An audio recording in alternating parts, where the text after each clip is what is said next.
Me gustaría comenzar este mensaje pidiéndote que hagas algo. Por favor, busca en tus pensamientos, en tus recuerdos, el rostro de alguien que amas y que sabes sobradamente que aún está perdido, que aún no ha tomado la decisión de arrepentirse y creer en Jesucristo como su Salvador. Trae a tu mente a esa persona. Considera seriamente su condición espiritual y lo que podría sucederle al morir. Aquel que muere sin Jesucristo se va a enfrentar a una eternidad sin Dios y de condenación eterna. Este es para mí uno de los sermones más solemnes que he predicado, porque está basado en uno de los pasajes, o diría sin temor a equivocarme, en el pasaje más trágico y solemne de toda la Biblia, que es aquel que está en Apocalipsis capítulo 20 del 11 al 15. Ya se leyó, pero no voy a dejar de leerlo nuevamente. Quiero que usted esté consciente de lo que dice la palabra. Quiero que haga suya cada una de las palabras que componen este pasaje. Que lo tome y lo tome muy seriamente. Porque aquí usted no va a leer un relato de ficción. Es el relato de un evento futuro tan cierto como el Dios que lo ha registrado en su palabra. Dice Apocalipsis 20 del 11 al 15: y vi un gran trono blanco y al que estaba sentado en él, delante del cual huyeron la tierra y el cielo, y ningún lugar se encontró para ellos.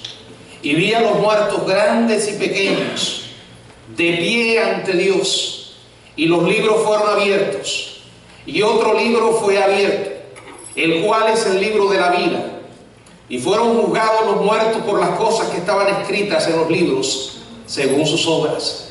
Y el mar entregó los muertos que había en él, y la muerte y el Hades entregaron los muertos que había en ellos, y fueron juzgados cada uno según sus obras. Y la muerte y el Hades fueron lanzados al lago de fuego. Esta es la muerte segunda. Y el que no se halló inscrito en el libro de la vida fue lanzado al lago de fuego. El último día ante el tribunal de Dios. Padre, estamos ante tu presencia, reconociendo, Señor, nuestra incapacidad humana, reconociendo, Señor, que la Biblia es tu palabra y tu palabra es verdad. Ayúdanos, Señor, ahora guiándonos hacia esa verdad con tu Espíritu Santo.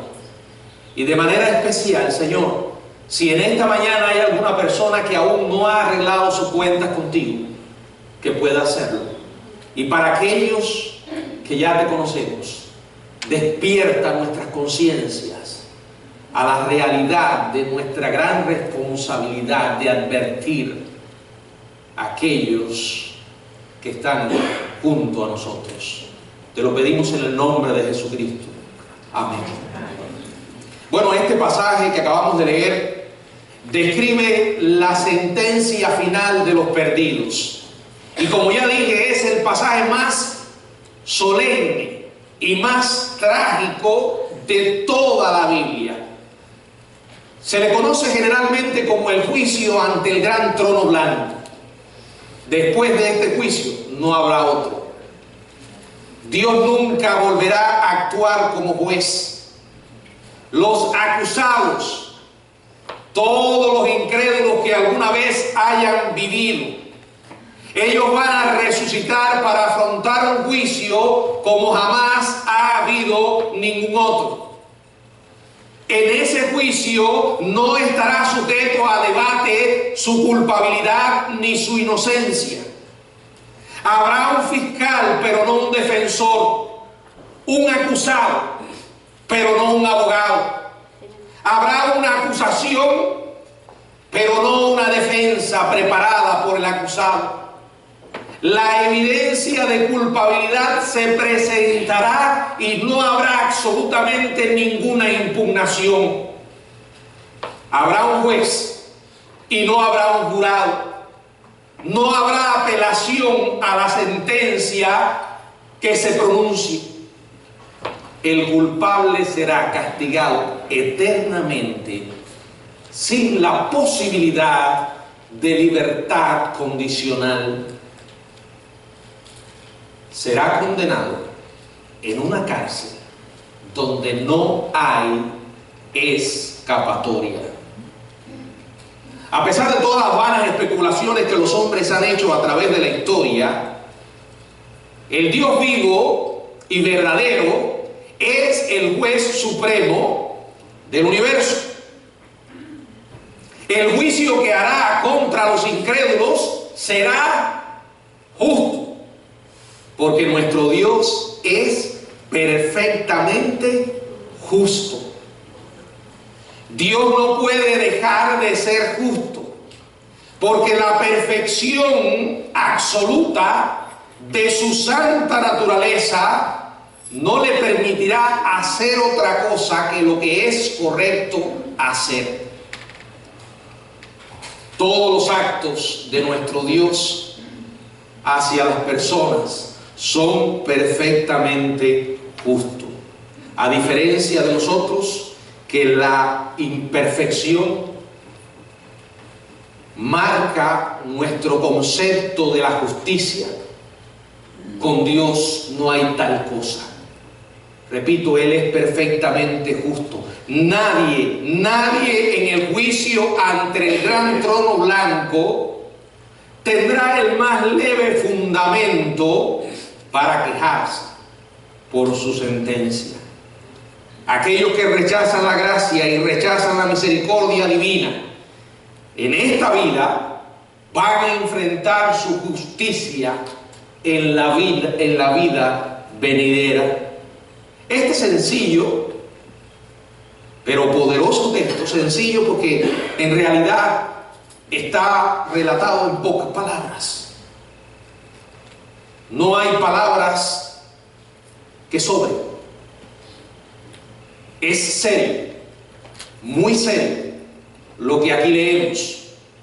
Describe la realidad espantosa del veredicto y la sentencia final sobre los pecadores, y lo hace en 4 temas. Juntos vamos a meditar en esto. Primero vamos a ver la escena. Segundo, vamos a ver la comparecencia. En tercer lugar, consideremos la norma. Y en cuarto lugar, la sentencia. Primero la escena. Dice el verso 11: y vi un gran trono blanco, y al que estaba sentado en él, de delante del cual huyeron la tierra y el cielo, y ningún lugar se encontró para ellos. Y dice el verso 12, la primera parte: y vi a los muertos, grandes y pequeños, de pie ante Dios. Lo primero que Juan ve es un gran trono blanco.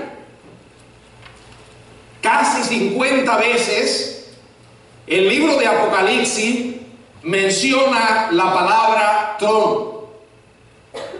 En este caso se está refiriendo al asiento del gobierno soberano de Dios. Se le llama gran no solo por su tamaño como más grande que todos los tronos mencionados. Por ejemplo, en el verso 4, y vi tronos, este es el gran trono, sino también por su importancia, también por su majestad, también por su autoridad. Es blanco, habla de pureza, santidad, justicia, todas perfectas. El veredicto que saldrá de ese trono será absolutamente imparcial, justo y recto. Aún más importante que el trono era la visión del que estaba sentado en Él. El juez es nada menos que el Dios todopoderoso y eterno, descrito en la escena que aparece en el libro de Apocalipsis, que ya hemos meditado en ella en el capítulo 4, los versos del 8 al 11. Allí habla sobre Él y el que está sentado en el trono, santo, santo, santo. Ese es el Dios todopoderoso. Ahora, después de describir la visión del juez en su trono, Juan contempla una pasmosa realidad. Dice que delante de él huye el cielo y la tierra. O sea, el cielo y la tierra actuales no van a ser simplemente removidos o rediseñados. Juan vio que no se halló lugar para ellos. Podemos usar la palabra descreados. El cielo y la tierra pasarán, dijo el Señor. Van a dejar de existir completamente el cielo y la tierra actual. Va a ser nada menos que la repentina y violenta extinción del universo como usted y yo lo conocemos hoy. Los detalles de esta obra con el universo aparecen relatados en la segunda carta de Pedro, en el capítulo 3, versos del 10 al 13. Pero el día del Señor vendrá como ladrón en la noche, en el cual los cielos pasarán con grande estruendo, y los elementos ardiendo serán deshechos, y la tierra y las obras que en ella hay serán quemadas. Puesto que todas estas cosas han de ser deshechas, ¿cómo no debéis vosotros andar en santa y piadosa manera de vivir, esperando y apresurándoos para la venida del día de Dios, en el cual los cielos encendiéndose serán deshechos, y los elementos siendo quemados se fundirán? Al presentar Juan el último elemento de esta horrible escena, él dice lo que vio. Vi a los muertos, grandes y pequeños, de pie ante Dios. Los presos, los condenados ante el juez, todos estarán físicamente muertos. Ya no habrá ningún ser vivo que pueda haber sobrevivido a la destrucción del universo actual. Los últimos incrédulos, si ustedes recuerdan, van a perecer cuando Dios aplaste la última rebelión, la rebelión final del milenio. Si recuerdan, lo leímos en el capítulo 20, verso 8 y verso 9. Los últimos cristianos que lleguen al final del milenio serán trasladados y transformados con cuerpos eternos, como pasó con Enoc, como pasó con Elías, como fue con la iglesia cuando fue arrebatada. Ahora, en este juicio, los muertos que están aquí, descritos, dice la palabra, que están de pie ante Dios, es el juicio divino. Y no son solo los muertos de la rebelión del milenio. Estos muertos incluyen a todos los incrédulos que alguna vez hayan vivido. El Señor Jesucristo habló de esta resurrección en Juan capítulo 5, verso 29, y la llamó resurrección de condenación. Déjeme explicarle, cuando una persona muere ahora sin Jesucristo, va a lo que la Biblia llama el Hades. Nosotros lo llamamos infierno, pero es un lugar donde la persona ya está condenada, pero está esperando el juicio ante el gran trono blanco.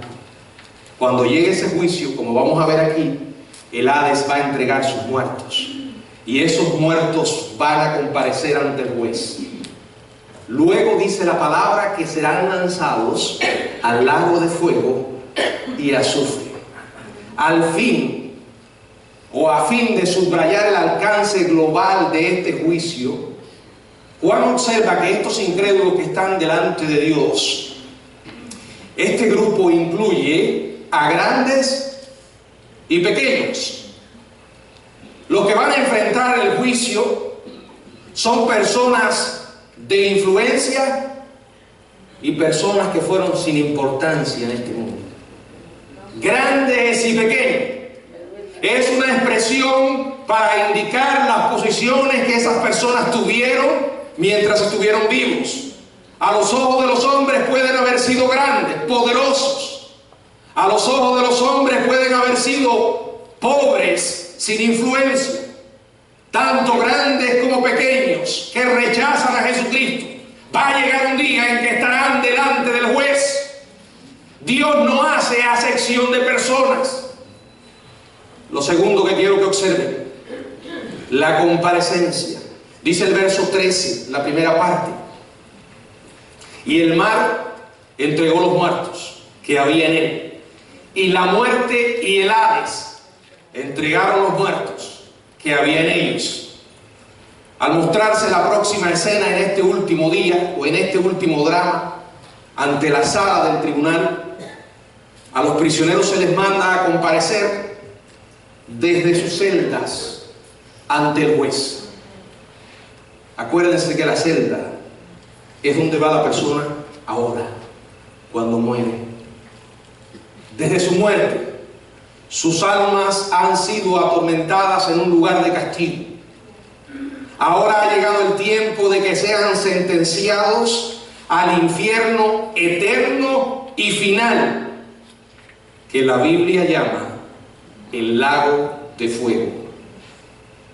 Y antes que el mar deje de existir o dejara de existir, como va a ocurrir en el capítulo 21, verso 1, dice la palabra que entregará los muertos que había en él. El mar pudiera ser distinguido porque es al parecer el lugar más difícil donde se pudiera resucitar los cuerpos. Pero la idea es que Dios llamará aún de sus profundidades nuevos cuerpos para todos los que perecieron en el mar a lo largo de la historia humana. Porque esas personas que van a comparecer ante el trono blanco van a tener también cuerpos eternos, no glorificados como el de los redimidos, pero sí van a ser cuerpos capaces de soportar la condenación eterna. El mar dará sus muertos. La muerte simboliza todos los lugares en la tierra desde los cuales Dios va a resucitar nuevos cuerpos para los injustos muertos. El Hades es el equivalente griego de la palabra hebrea Seol. Ambas palabras describen el reino de los muertos. En esta escena, el Hades, con los espíritus que allí estaban cautivos, va a quedar vacío. Quienes esos espíritus se unirán a cuerpos resucitados ante el tribunal de justicia de Dios. Recuerden que los incrédulos también van a tener cuerpos resucitados, cuerpos apropiados para el infierno. Ellos van a estar listos para enfrentar la sentencia en el lago de fuego. Allí será su castigo. Ese lago de fuego, a diferencia del Hades, que va a quedar vacío, va a ser eterno, va a durar para siempre. Ya hemos visto la escena, quiénes van a comparecer. Ahora vamos a meditar en la norma por la que serán juzgados. Verso 12. La primera parte, o la parte B dice, y los libros fueron abiertos, y otro libro fue abierto, el cual es el libro de la vida. Y fueron juzgados los muertos por las cosas que estaban escritas en los libros, según sus obras. Y fueron juzgados cada uno según sus obras.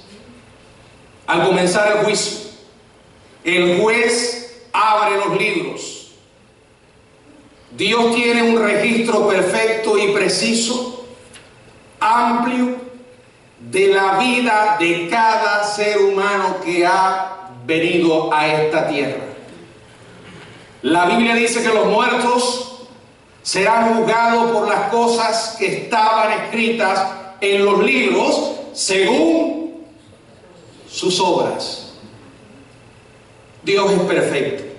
Él envió a su Hijo a pagar por los pecados de cada persona. Cristo pagó por cada persona. Ahora, los incrédulos que rechazan esa oferta de salvación, que rechazan que Cristo pague por ellos o el pago que Cristo hizo posible, tendrán que pagar ellos mismos su culpa de violar la ley de Dios. ¿Cómo lo harán? Como una destrucción y condenación eterna en el infierno. Ahora, presten atención, porque aquí habla de que las personas van a ser juzgadas según sus obras malvadas. ¿Qué incluirá esas obras? Los malos pensamientos. La Biblia dice que no hay nada oculto que no se haya de saber. Sus palabras, de la abundancia del corazón habla la boca. Jesús dijo que de toda palabra ociosa tendrán que dar cuenta en el día del juicio. Serán juzgados por sus acciones. Nadie podrá reclamar que ignoró la ley de Dios. ¿Saben por qué? Romanos 1:20 dice que el hombre sin Cristo tiene la ley de Dios en su propia conciencia. Los que no tengan conocimiento de la ley serán juzgados en base al conocimiento que sí tienen. Ahora, ¿por qué serán juzgados en base a sus obras? Si en realidad todos los que están ante el trono blanco van a ser condenados en el lago de fuego. Porque la Biblia enseña que en el infierno habrá grados de condenación. Vamos a seguir la alegoría de la prisión, el juez, la cárcel, el juicio, y también tenemos que seguir la alegoría de la sentencia. La vida de cada persona se evaluará de modo individual y el castigo de cada persona será consecuente con esa evaluación. De la misma manera que ante el tribunal de Cristo, el Señor va a examinar nuestras obras para las recompensas. Ante el juicio ante el gran trono blanco, las obras de los hombres serán examinadas para condenación. Vamos a pensar en esto. Vamos a pensar en una persona que, aunque pecador, murió, rechazó a Cristo. Pero vamos a pensar en otra que no solo rechazó a Cristo, sino que se dedicó a crear una ideología o a escribir un libro a través del cual impidió y estorbó que millones y millones de personas aceptaran a Jesucristo. Y usted dirá, ¿de dónde viene esta idea? La Biblia enseña que hay grados de castigo en algunos pasajes. Cuando Jesús envió a los 12 a predicar, les dijo lo siguiente, en el Evangelio de Mateo, en el capítulo 10, verso 14 y verso 15. Mateo 10, verso 14 y verso 15. Dice: y si alguno no recibiere ni oyere vuestras palabras, salid de aquella casa o ciudad y sacudid el polvo de vuestros pies. De cierto os digo que en el día del juicio será más tolerable el castigo para la tierra de Sodoma y Gomorra que para aquella ciudad. Reprendiendo a varias ciudades por su incredulidad, en el Evangelio de Mateo, en el capítulo 11, verso 21 al 24, el Señor dijo: ay de ti, Corazín, ay de ti, Betsaida, porque si en Tiro y en Sidón se hubieran hecho los milagros que han sido hechos en vosotras, tiempo ha que se hubieran arrepentido en silicio y en ceniza. Por tanto, preste atención a estas palabras: os digo que en el día del juicio será más tolerable el castigo para Tiro y para Sidón que para vosotras.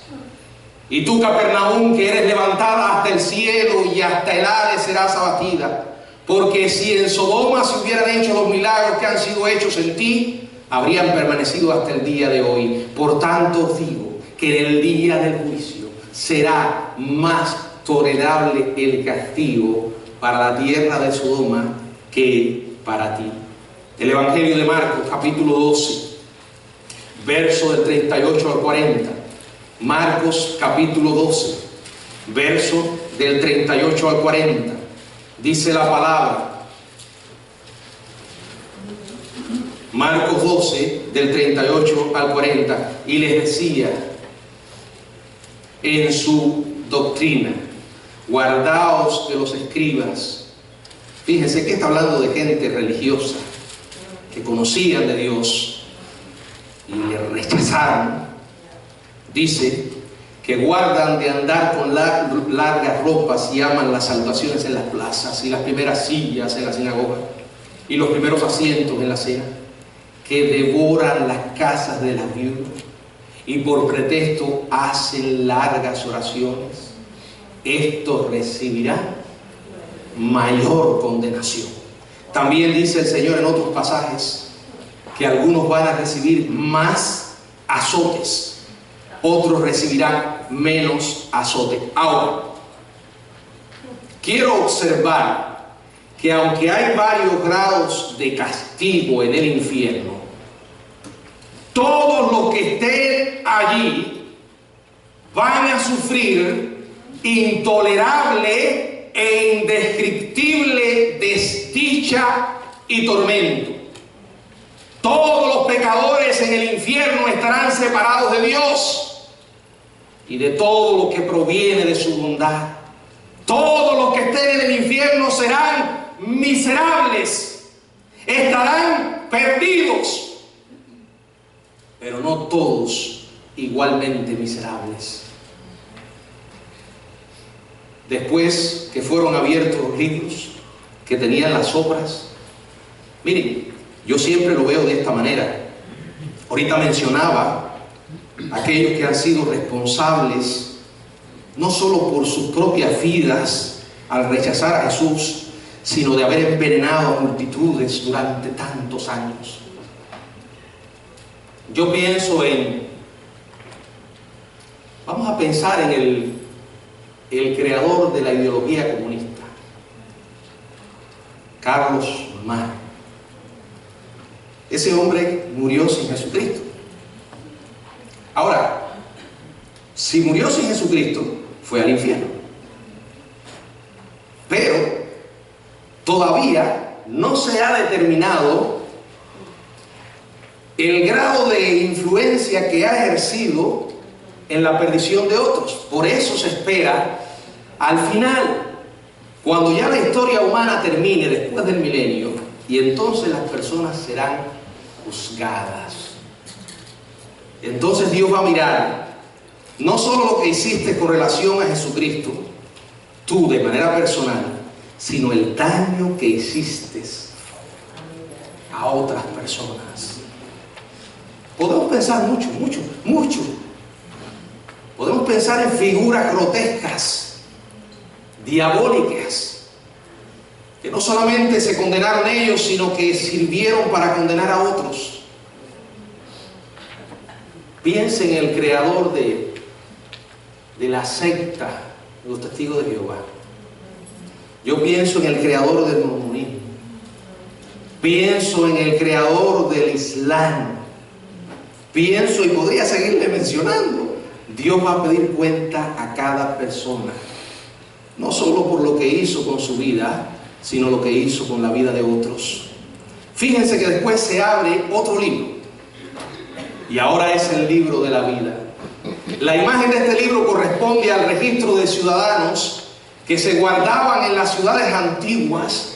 Contiene los nombres de todos aquellos que tienen su ciudadanía en los cielos. Aquellos que no estén en ese libro van a recibir condenación eterna.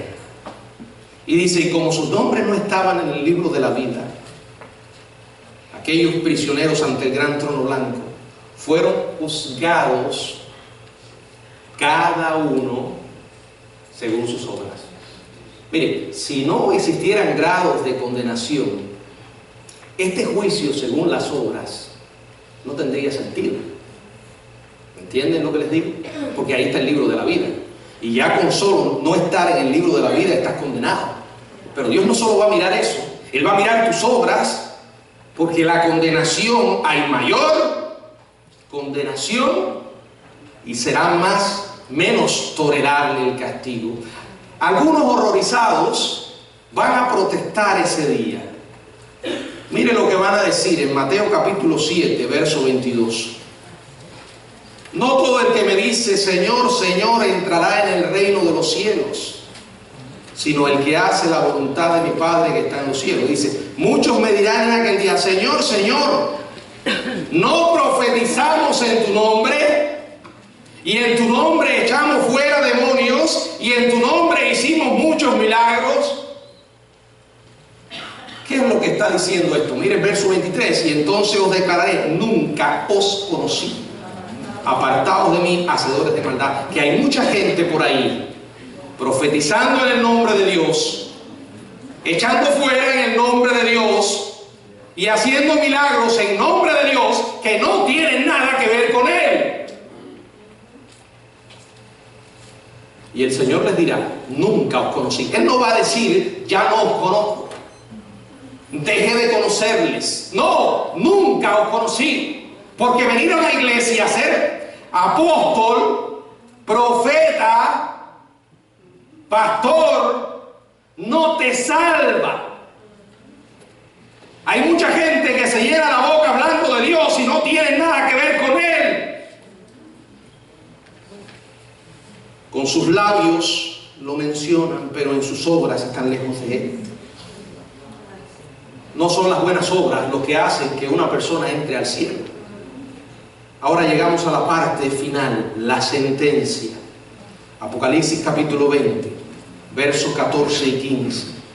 Y la muerte y el Hades fueron lanzados al lago de fuego. Y esta es la muerte segunda. Y el que no se halló inscrito en el libro de la vida fue lanzado en el lago de fuego. La razón por la que una persona es condenada es por rechazar a Jesucristo. Ahora será juzgado en base a sus obras. La evidencia es irrefutable. Ya el veredicto está dado. El juicio se ha llevado a cabo. Y al dictar esa sentencia, la muerte, el sepulcro y el Hades, el lugar temporal de castigo para todo aquel que no se halló inscrito en el libro de la vida, fueron lanzados al lago de fuego, dando a entender que serán lanzados al último infierno. Los que están allí sufriendo actualmente en el Hades, solo en sus espíritus, van a recibir un cuerpo resucitado, especialmente diseñado para lanzarse al infierno eterno. En Mateo capítulo 10, Quiero que leamos en el verso 28, Mateo 10, verso 28, dice la palabra: y no temáis a los que matan el cuerpo, mas el alma no pueden matar. Temed más bien a aquel que puede destruir el alma y el cuerpo en el infierno. ¿Saben por qué dice esto? Porque en el lago de fuego la persona va a estar en alma y en cuerpo.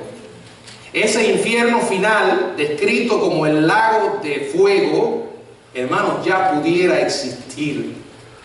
Estar en un sitio que usted y yo no podemos conocer ni saber sobre él. Mateo capítulo 25, verso 41 dice la palabra: entonces dirá también a los de la izquierda: apartaos de mí, malditos, al fuego eterno preparado para el diablo y sus ángeles. Ahora, si el lago de fuego ya está, actualmente está vacío, está desocupado, ¿sabe quiénes son los primeros ocupantes del lago de fuego? La bestia y el falso profeta. Van a llegar allí al final de la tribulación. Apocalipsis 19:20.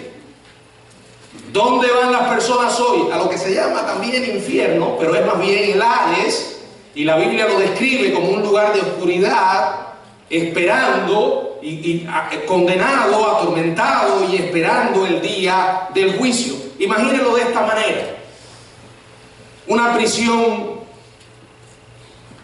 digamos, cuando una persona es arrestada, se lo voy a explicar, no se acepta fianza, está en la cárcel, está esperando el juicio, no está en la cárcel final, pero está en la cárcel, no ha recibido la sentencia, pero está en la cárcel. Ahora, dice la palabra que bienaventurados son los que no participen, dice bienaventurados y santos los que participen en la primera resurrección, porque ellos no van a experimentar la segunda muerte. ¿Qué es la segunda muerte? Aquellos que no participen de la primera resurrección enfrentarán la segunda muerte, y es lo que la Biblia define como el lago de fuego. Es el infierno final. Y en la Biblia hay muchos aspectos que describen ese infierno final como un lugar ardiente. Se emplea la palabra fuego 20 veces en el Nuevo Testamento para describir los tormentos de ese lugar. Yo he dicho que algunos por ahí dicen que el fuego del infierno no es literal, que es un símbolo. Miren, si realmente es un símbolo, mejor le fuera literal. Entonces, recuerde, un símbolo solo es una representación pobre de una realidad mayor. Quiere decir que si es un símbolo, entonces la realidad del infierno será mucho peor. La Biblia llama lago de fuego, menciona el fuego, lo describe también el infierno como un lugar de total oscuridad, donde los que estén allí estarán aislados unos de otros. No, la gente no va al infierno a divertirse. Dice la palabra que el gusano no muere. Posiblemente sea emblemático de una conciencia culpable y acusadora que va a devorar a todos los que estén en ese lugar. Allí será el lloro y el crujir de dientes. Y aquí digo lo que ya he dicho en otras oportunidades. Este es un tema importante, tan importante, porque la persona que más habló del infierno fue Jesús. Fue quien más enseñó sobre este lugar. De la misma manera que el cielo es un lugar, el infierno también es un lugar. Y aquellos que desprecien a Jesucristo no podrán escapar de esa realidad tan espantosa. Y usted pregunta, ¿cómo puedo hacerlo? Bueno, la oportunidad es ahora. No se deje engañar. No escuche a aquellos que te están diciendo, espera. Dios te dará una oportunidad más y otra más y otra más. No, eso no lo sabes. No lo sabes. Oh, no importa. Al final Dios es tan bueno que no te va a mandar al infierno. Hay un purgatorio. Sí, hay un purgatorio en la mente de mucha gente, creado por el engaño y la mentira del diablo, porque el purgatorio no aparece en la Biblia.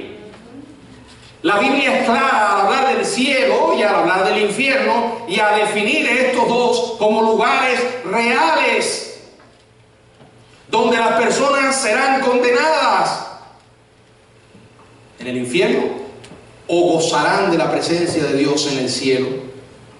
Hoy puedes arreglar tus cuentas con Él pidiendo perdón por tus pecados, aceptando el sacrificio de Cristo, arrepintiéndote de haber ofendido al Dios Santo y recibirle en tu corazón como tu Señor y Salvador. Dios hizo todo lo posible para que el hombre escape de esto. Y aún así, muchos siguen hoy rechazando la oferta de la salvación. Al principio comenzamos el sermón pidiéndote que pensaras en alguien que amas, trayeras a tu mente el rostro de esa persona. ¿Sabes que está condenado? ¿Sabes que si muere va al infierno? A menos, a no ser que acepte a Cristo. Su destino está cifrado, porque dice la palabra que la ira de Dios está sobre él. ¿Le has hablado del Señor? Ya lo he hecho 1000 veces. ¿Has orado por esa persona? ¿Has ayunado? ¿Has llorado? Si tú no crees esto que acabamos de leer, hermano querido, entonces tira la Biblia a un rincón y deja de llamarte creyente. Esto es tan cierto como el Dios que lo puso aquí. La oportunidad es ahora. No entiendo a esos cristianos que se pasan la vida pensando en que quieren ir de misioneros a otros países, mientras nunca le han hablado de Jesucristo a su propia familia. Y otros que viven engañados y dormidos porque sus hijos son miembros de una iglesia, fueron bautizados, pero están perdidos. ¿Está usted seguro que esas personas que usted crió, que van a una iglesia, que están bautizados, son hijos de Dios? No importa si los bautizó el apóstol Pablo o Juan el Bautista. Fíjense que aquí el Señor dijo que hay muchos que van a profetizar en su nombre. En su nombre van a hacer milagros, van a echar fuera demonios. No van a tener nada que ver con Él. Bautizarse en una iglesia no salva a nadie. Ser miembro durante 20 años de una iglesia bautista no te salva. Es más, estás en una condición peor que aquel que está en el mundo. ¿Me oyó? ¿Por qué te crees algo? ¿Qué puedo hacer entonces? Asegúrate de que eres hijo de Dios. Asegúrate de que amas a Jesucristo. Asegúrate que aborreces el pecado. Asegúrate que cuando Cristo murió allí en la cruz, Él pagó por ti y tú lo crees y lo has recibido, te has arrepentido. ¿Te has arrepentido? En el infierno van a haber mucha gente que conocían la Biblia de tapa a tapa y por años fueron a las iglesias, pero nunca recibieron a Jesús. Nunca nacieron de nuevo. Jamás llegaron a ser nuevas criaturas. ¿Estás tú seguro que si murieras ahora, que si la maquinaria te dejara de funcionar el corazón, vas a despertar en el cielo? No me tienes que responder, es una pregunta que tienes que hacértela tú y respondértela tú, porque al final esto se queda entre Dios y tú. Ni siquiera el mirar lo malo que han hecho otros te va a excusar delante de Dios. Hay gente que se pasa la vida hablando de todas las cosas negativas que pasan en las iglesias y que pasan con los pastores, y lo ponen en Facebook y lo publican. Es como si estuvieran exhibiendo la basura. Y lo que le dan es material a mucha gente para que digan, por eso yo no creo ni en pastores, ni en sacerdotes. No. Yo no voy a entrar aquí a decir si lo hacen con razón o no, si es verdad lo que ponen o no. Aquí el punto es este: al final no habrá persona que podrá decir, ah, no, Señor, pero yo no me entregué a ti porque yo vi al pastor Miguel un domingo después que salió de la iglesia, 3 puntos suspensivos. El Señor te va a decir, no, pero Él no murió en la cruz por ti. A Él yo le voy a pedir cuenta. La cuestión es ahora entre tú y yo. ¿Qué hiciste con lo que sabía? De eso se trata.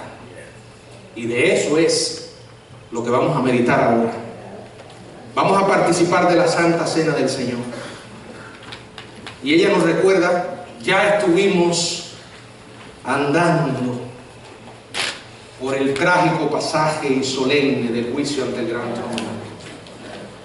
Ahora vamos a gozarnos más en mirar a la cruz, a lo que Jesús hizo por todos nosotros. La gran prueba de cuánto Dios nos ama. Como dice la Biblia, de tal manera amó Dios al mundo. Y ahí usted puede poner su nombre y saber cuánto le amó, lo que hizo. Vamos a meditar en esto, hermanos. Padre, gracias por participar de la Santa Cena. Ahora te pedimos que tú nos ayudes a hacerlo con el espíritu correcto. Y si en esta hora hay alguien que aún no conoce a Jesús, que pueda arrepentirse de sus pecados y recibirle. Guíanos, Señor, en el nombre de Jesús. Amén.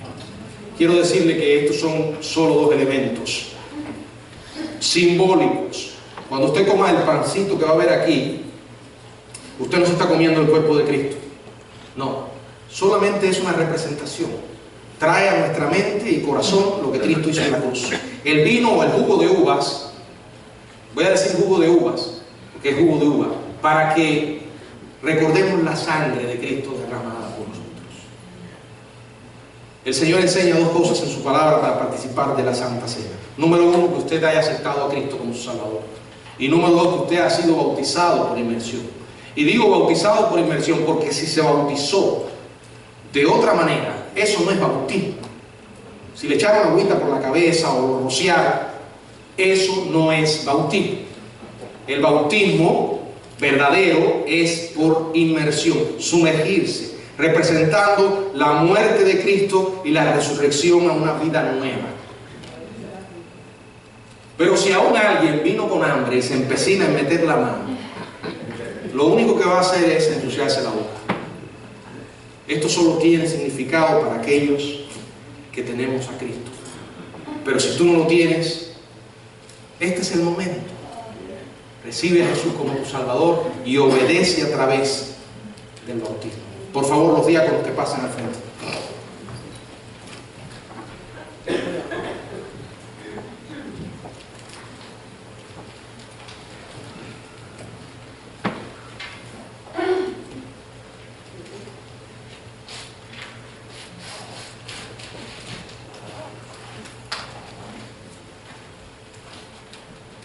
La palabra del Señor dice, porque yo recibí del Señor lo que también os he enseñado.